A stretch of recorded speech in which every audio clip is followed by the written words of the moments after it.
around late 2002, early 2003, John Julio was a pro team rider for USD. He even had a pro USD throne get released at some point in 2003.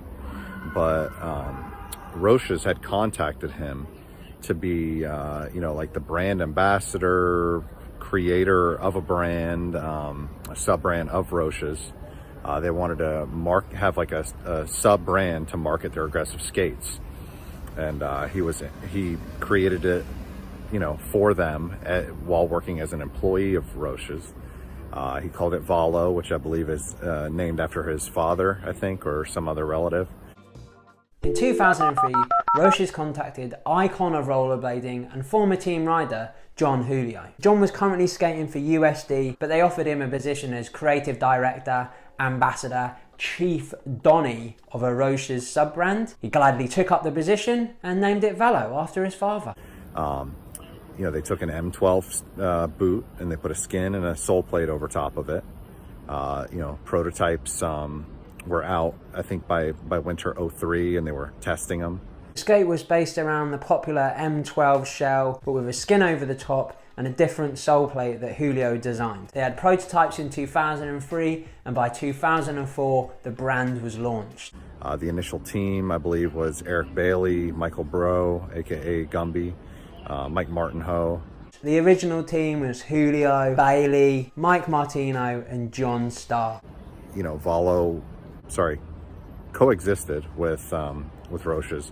Roces kept their aggressive team, and it had like a punk image, and they were all skating the slim M12, the steezy slim M12, whereas skaters that wore baggier clothes, that were, had a different aesthetic, would wear Valos.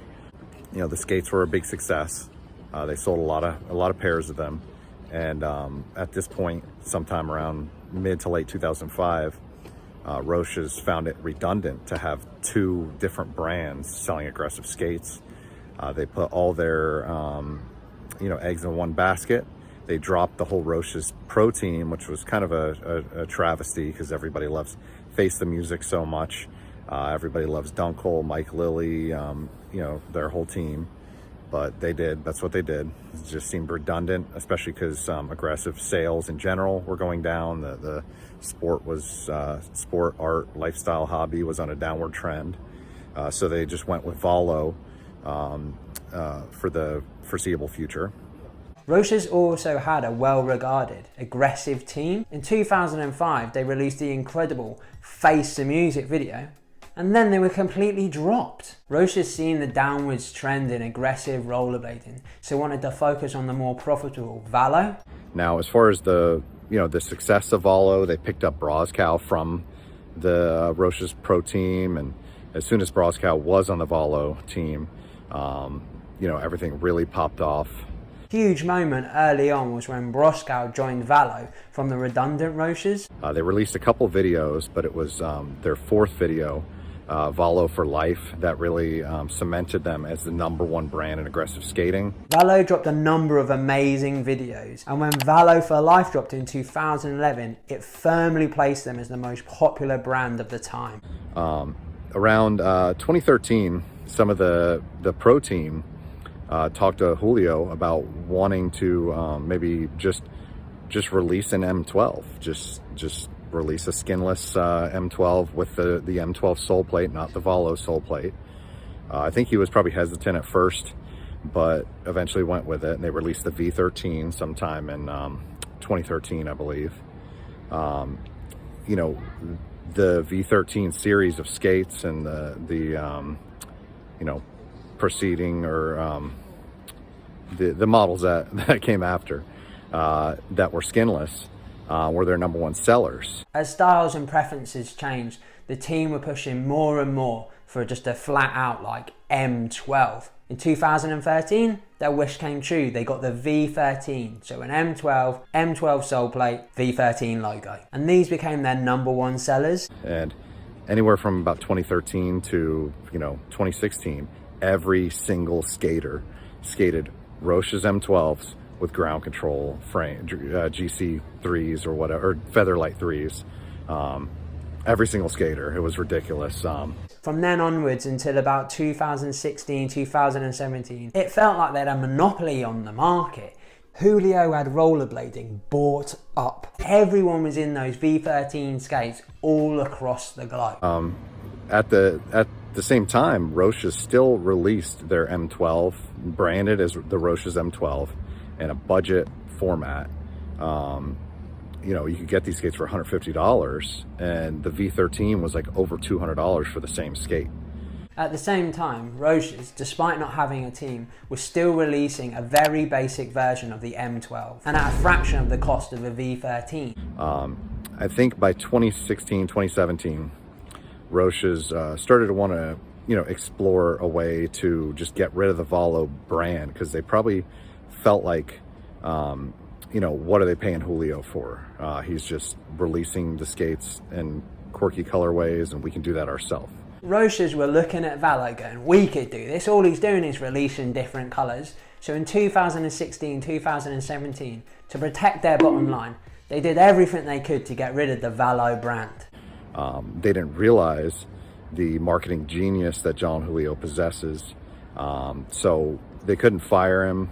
However, they were completely overlooking the credibility John's history and iconic status brought to the table, disregarded his marketing genius. What they did is, you know, in 2017, they gave him like a projected earnings, or a projected budget for the 2018 year.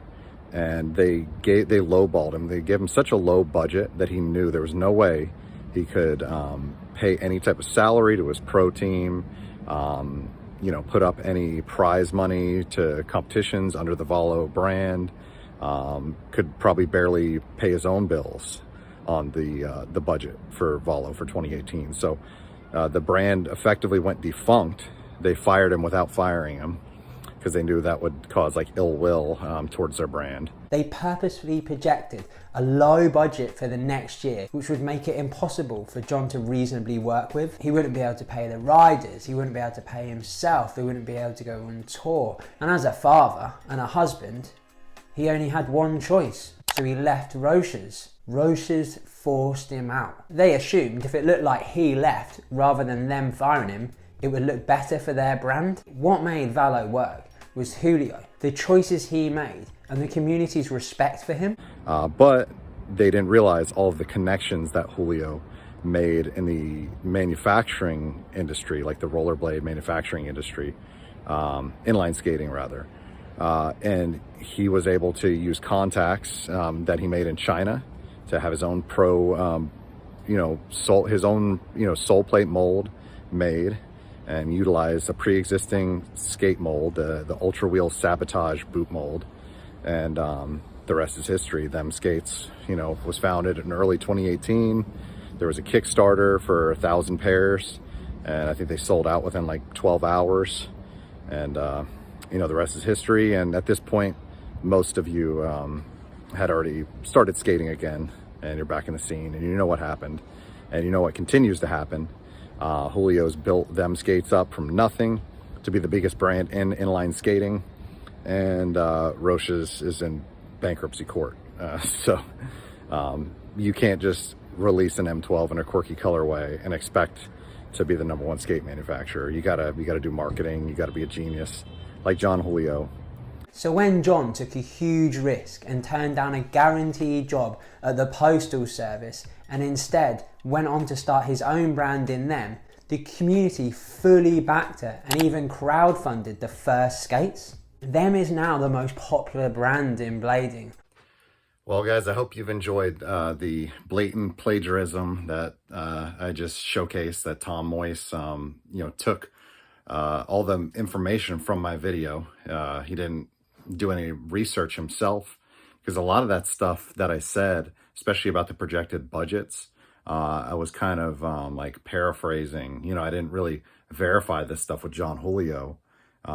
This is just, an amalgamation of memories I have from the Mushroom Blading podcast that kind of launched the brand in 2018. And also, things I read on BMAG at the time, which, now the forum is defunct, so you can't really go back and read it. But, Tom sourced the entire script for that portion of his video from my video, didn't credit me in any kind of way. You know, maybe he'll add credit to the video now that I'm making this video, but at the time of upload, he has not credited me. You know, he also takes some clips of my rollerblade point of sale videos that I unearthed. I found them on eBay. I ripped the VHS footage and uploaded them, and he takes the footage, uses it, doesn't credit me, but, you know, that's kind of like fair game because I don't actually own the copyright. You know, but hey, you know, credit would be nice. He does the same thing to my buddy Ben that runs iRollerBoot, you know, takes some footage, doesn't credit him. So, you know, I don't understand what the weird grudge is. You know, never really talked to Tom. You know, used to watch his videos. I stopped because I kind of got burnt out on rollerblading YouTube in general. But you know, he puts out good stuff. But, you know, just credit people is all I would say. You know, wish him the best. Don't steal any more of my videos. Have a good one, guys.